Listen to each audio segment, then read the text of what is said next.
Welcome to another episode of Going Back and Catching Up, where I do exactly that, and it's a perfect time of the year to do that with my special guest. His name is Jimmy Hawkins. Now, that name may not mean much to you, but would the name Tommy Bailey mean anything to you? Yes, he was the youngest kid of George and Mary Bailey, and It's a Wonderful Life. And he's written a book about the movie and some other cool stuff that we talk about as well, including my chance to put myself in that legendary movie. So without further ado, what do you say we go back and catch up with Jimmy Hawkins, a.k.a. Tommy Bailey, on this episode of Going Back and Catching Up. Hey, Jimmy, how are you? Oh, pretty good, pretty good. Thanks for having me on your show. That's very nice of you. Absolutely. I don't know if I should call you Jimmy or Tommy. It's kind of awkward. Yeah, Jimmy Tommy. Yeah, I love it. I answer to "Hey you," so don't worry about it. Okay. Hey, I'm in that club too. Absolutely. Yeah. So, all right. So the book, "The Heart of It's a Wonderful Life," just released it a couple of months ago in September. Tell me about why you decided to do this book. well, actually, I wrote it about 10 or 12 years ago, and then I just put it away. The timing wasn't right, but I had made all these notes and about lessons from It's a Wonderful Life. Then I sent about 10 months ago, I sent a copy of of a CD that I put it on for the It's a Wonderful Life Museum in Seneca Falls. I said if people are studying the movie, they could study this CD, which is a kind of a book of It's a Wonderful Life. And they liked it so much, they wanted to self-publish it. And I said, well, I'm not into publishing. I don't know about it. I always go through a major publisher to see, so I don't know. That's the way I'm old-fashioned, I guess. So I asked an agent, send this to this person. They wanted one of my books at one time, but it didn't work out with that company. We went with somebody else. But I know they like It's a Wonderful Life, and it's an inspirational. They did. And 20 minutes later, they got a call back saying, oh, you sent this to the wrong department at this publishing company. I sent it over to the president of our inspirational books at HarperCollins. So they'll be getting in touch with you. And they did. And 10 days later, I had a deal. And so I shared with them what I wanted to come up with. I said, you wrote what the book's about, but I want to do it in chronological order so that people walk through the movie and I tell them more of the real story of It's a Wonderful Life, what this book or this movie did, and not fluff stuff that I had talked about before of just talking to an actor and he's sharing the movie. Sure. This goes way into the heart of it. That's how I got the word. Oh, the heart. Yeah, okay, that's what I'm going to call it. And that's what I did. And I bring the reader into it. The reader is a big part of the book, because we all have dreams of what we want to do. Frank Capra had a dream. He wanted to do this movie his way. And that's what I tell the reader. And with that, whatever idea you have, do it your way. When you bring somebody in, you know the big picture and you know where they belong in your story. But they have to do it your way. That's what's going to make it different.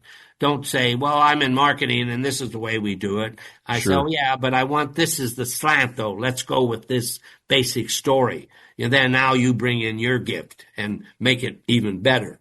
And that's what Capra did. He kept bringing in great cinematographer. It didn't work out that way. The cinematographer was doing his movie, not Frank Capra. So Capra said goodbye. And somebody else was there the next day, because he understood the picture. And that's what it's all about. Your vision.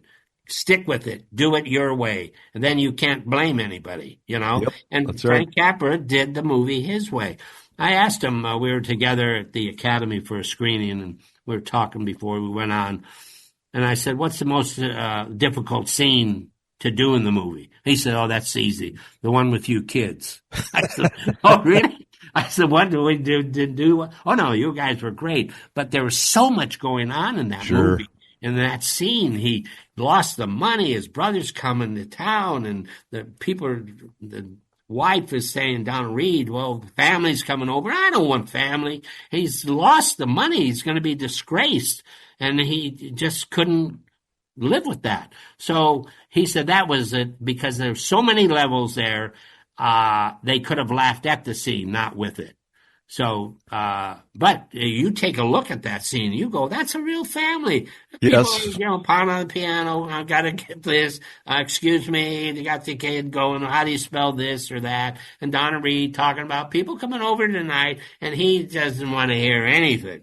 So he Yeah. said that was the bottom line. I didn't want him to laugh at it with it. Well, well, the one line you have in the movie where you're pulling on Jimmy Stewart's coat and you're like, excuse me, and he goes, excuse you for what? And then Yeah. you say, I burped. That's one of the underrated lines, I think, of that movie. So how many times did that take you to shoot? I mean, did it go over well the first time, or did he laugh? We rehearsed it. He stopped everybody. Jimmy Stewart, Donna Reed, stop. And then he'd squat down, said, see where we are right here? I want you to say the word excuse me right here, right here. And he did that 3 times and said, do you understand that? That was a Frank Capra family joke. His son, Tommy, would say that. And then everybody would go, now he's going to say he burped. And, it was a running gag in the family. So the night before the scene, I went through it with my mom, and there was no excuse me in the script. He put that in the next day when we shot it. He said, here's what I want you to do. And it was new. And it added some humor to this heavy message that was going on. I've lost 8,000. My brother's going to be disgraced. The Bailey building alone is gone. Yeah. He just was overwhelmed, and he had all these things going. And he said that was the most difficult scene to direct. He didn't want people laughing at it with it. Can we recreate that scene from that movie? Can you say excuse me, and then I could play the part of George, and then you can come back with that? Can we do that real quick? Sure. Okay, sure. Go ahead. Excuse me. Excuse you for what? I burped. And then you see me looking up because he did that before. And he looks up at his parents, and little Tommy laughs like, that's the funny part, Daddy, and that was a running gag. He doesn't, he's short with him, not because he knows the answer. Because this kid does it all the time, just like Frank Capra's kid. So that's what people should know. He isn't just saying that for the first time. It's a family joke, the Bailey family. So could you ever see somebody redoing this movie? I mean, so many have been remade and everything. They shouldn't. Yeah. No. The closest I did was the radio version. And I did an all-star radio version of the Lux Radio Theater for PBS. I sold it to them, and we did it for a children's charity. And I said, this is different from the movie. This is people standing up in front of mics with a sound effects man and an orchestra, full-blown orchestra, doing the Dmitri Tiomkin music. And I said that people can't say, oh, Jimmy Stewart was better or something. No, this is different. It wasn't a remake or anything. It was just a different version. And people, even the stars that did it, Sally Field, Nathan Lane, they did it because they've never done radio. And they had a chance to do radio. And I brought in original sound effects people, to recreate what they were doing 30s and the 40s and the 50s. And this is the way we were entertained. I was raised like this, and going down to see radio shows live and see it going out on the air. And that's the way we were entertained.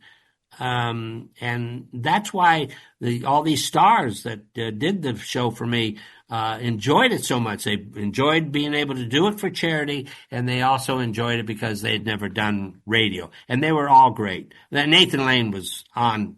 He was incredible. He was I'm sure. a great Clarence. I mean, but all of them did a wonderful job, and it was very successful for PBS and successful for the children's charity too. No, Hundreds of thousands of dollars in one night, and it was that's a great amazing. experience. But no, you could never do it. That's ridiculous for people to try. I could see Bedford Falls today. What's happening today in Bedford Falls, I could go for that. But to recreate and make a new movie, something is captured that you can't put a finger on. Any great movie, you go, just something happened. All these other movies people made, they had cameras and sound and everything. Why didn't they go book? Something just happens, and it Yeah, was I got you. beyond Capra. It just something was there that you can't put a finger on. It just either happens or it doesn't, and it Well, happened. Jimmy, I really appreciate your time. Again, the name of the book, The Heart of It's a Wonderful Life. It is out wherever you get books right now. And as I let you go, I have a Thank great you very listener. much. I have a Appreciate great it. listener. Her name is Faye, and we have this tie to It's a Wonderful Life. If you could just say, Faye, Clarence's last name is Oddbody, that would be awesome. Can you do that for me? Faye, Clarence's last name is Oddbody. Second class. He's a second class angel. He's trying to get his wings. Got it now? Okay. All right. Merry Jimmy, Christmas. thanks so much. Merry Christmas to you, sir. All right. Best to you. Bye-bye. Bye-bye. Say bye to Faye, too. Will do. Podcasts by Federated Media.